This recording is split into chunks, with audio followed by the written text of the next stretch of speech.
the feelings of having a vision in your head of what it is you want to be doing musically and being able to create, or maybe you hear it but you can't quite execute it, that's a tough place to be. But I think it's also important to remember that as you keep doing it, the steps that you take now, like where I'm going now, all the work was done in some ways back then. You know, like to get an inch when you're just starting out is incredibly grueling, and it's hard, and it's easy to want to give up. But it's about, am I feeling satisfied about what I'm doing? Because I think inevitably once you start finding your people and people who connect with it, people will see that if you're genuine about what it is that you want to do with your craft and you spend the time doing it, it comes through and it'll be recognized when it needs to be recognized, you know? What's up, y'all? I'm Luca Max, here with Hear That, about to do an interview and a performance, and I can't wait. How did you find inspiration in a town where there isn't too much of a musical presence? So my father is a composer, grew up as a drummer, killing drummer, and plays keys and writes a lot for film and television. So having that there was always, initially when I was a kid, I always didn't have the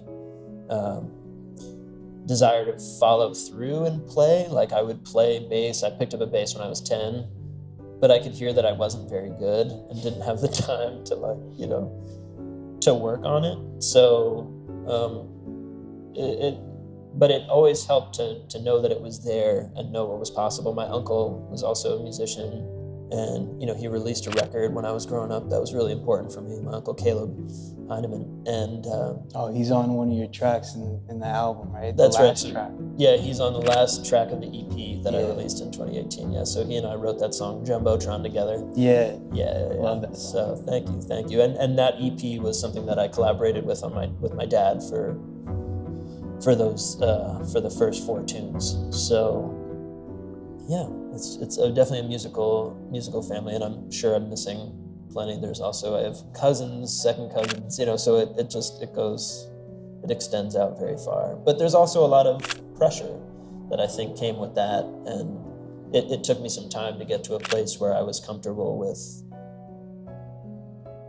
being able to take the baby steps that you need to when you're starting any creative endeavor, where you may have a vision of, I want this to be in a certain way when you're starting out, and you're nowhere near it, and you're just frustrated. So it took me some time to get to that place.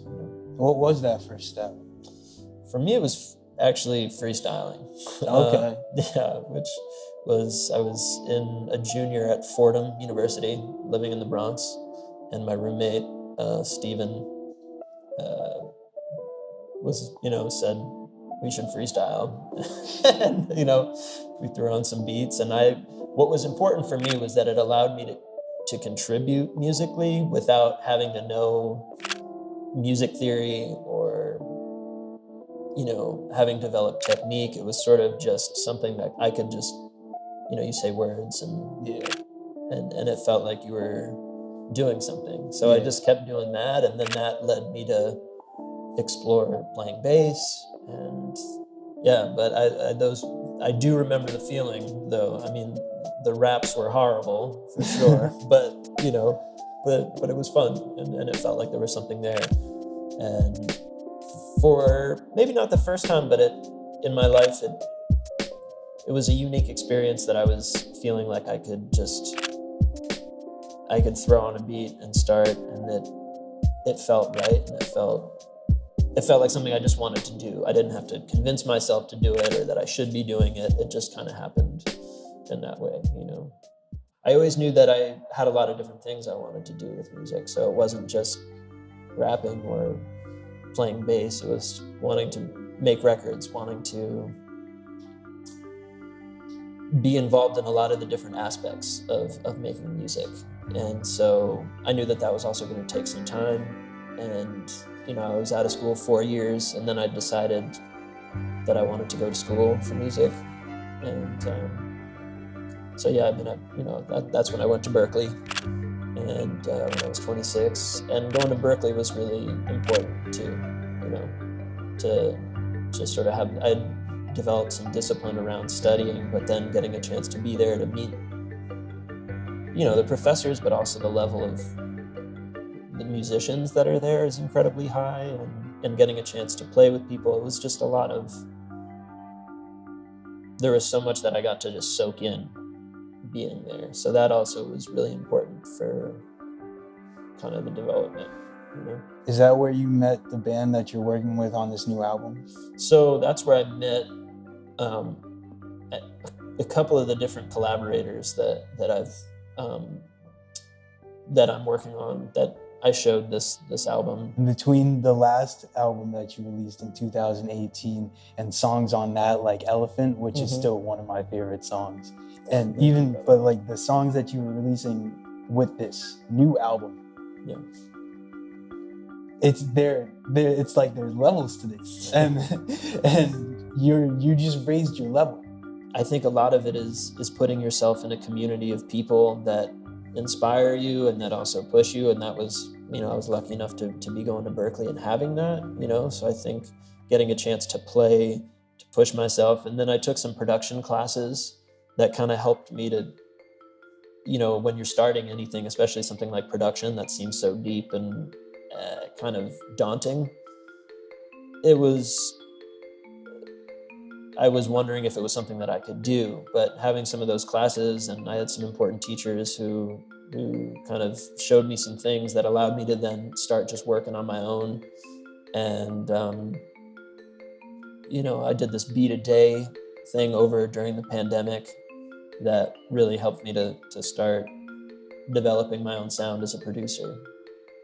It was a process of allowing myself to let some of those things sink in that I wanted to be doing that I didn't get a chance to do on the first record. You know, like this was me maybe expressing myself to a larger extent.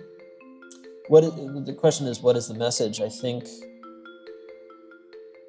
that's such an interesting part of what you have the opportunity to do as a musician, but also, I mean, when you look at film or visual arts, you know, it's like the story that you tell. And I think more and more,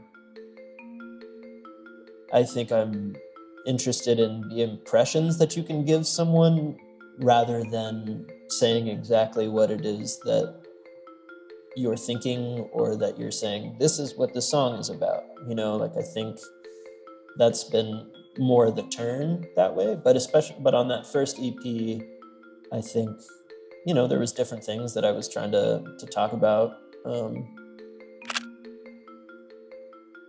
But I do think it's important to make music and then also leave it up to whoever's listening to kind of see what they gain from it. And it's always interesting to hear from people what they take away from the songs, because I think it's when you press play on the record that you have a chance to say something. You know, it's like whatever you say after the fact, it's like, okay, cool.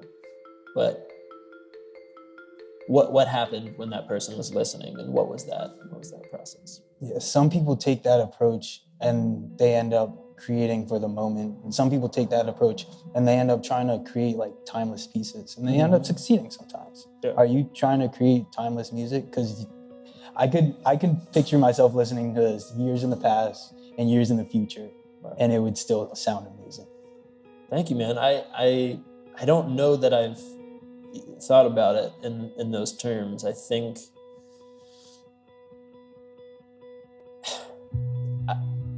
inevitably the goal is for the music to last beyond the time that it's in.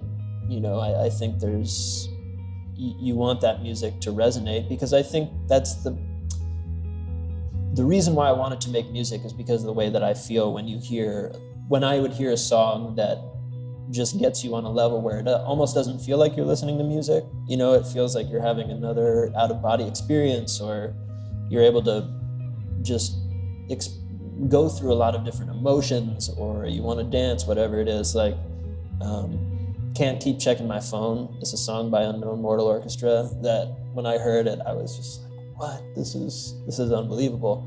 So that's, I think, the goal as a musician, is that to have songs that hit people in a way where you feel a connection to that song. And even if you listen to it a bunch or whatever it is, and maybe that initial feeling starts to fade, you still always can go back to it and feel like there's something there. So that's a great question. I think inevitably that is the goal for me, at least, that it resonates and that it continues to. So in terms of the words like resiliency and just consistency, because a lot of younger artists face a lot of setbacks. Maybe they are reaching out to people and they get turned down, or they're trying to release music and maybe it's not getting too many plays or as not as much as they would like. How would you approach that? Well, I think I'm in it. I mean, I'm incredibly flattered by all the things you've said, and I'm so psyched to be here and get a chance to talk about my music. But I think, I'm still that album on the EP that I did back in 2018, it doesn't have the streams that I would like it to have. So I'm it's still about continuing to go and keep going. I think for young artists, when I think back on where I was, when I was 20 or 21, 22, I think it's important to remember the feelings of having a vision in your head of what it is you want to be doing musically and being able to create, or maybe you hear it but you can't quite execute it. That's a tough place to be, but I think it's also important to remember that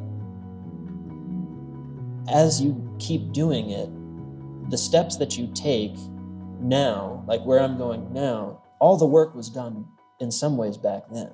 To get an inch when you're just starting out is incredibly grueling, and it's hard, and it's easy to want to give up. But if you keep going and keep seeing the thing that it is that you want, and keep refining your sense of what you want to be doing as a musician, because I think that's also very important. If you don't have a sense of the vision that you're going for in terms of the art form, it becomes very easy to become distracted because you're saying, well, I want to be successful and I'm not getting the success that I want in terms of, be it streams or fans or money, fame, whatever it is. I think those are things that come as a result of you being successful in terms of, what did I want to make in terms of music today? And did I get a chance to even just do it?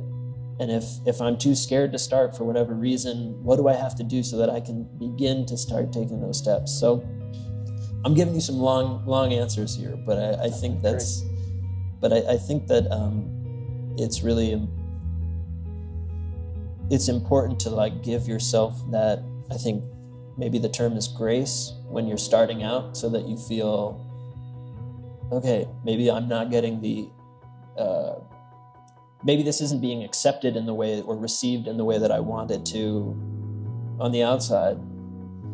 But it's about, am I feeling satisfied about what I'm doing? Because I think inevitably once you start finding your people and people who connect with it, people will see that if you're genuine about what it is that you want to do with your craft and you spend the time doing it, it comes through and it'll be recognized when it needs to be recognized,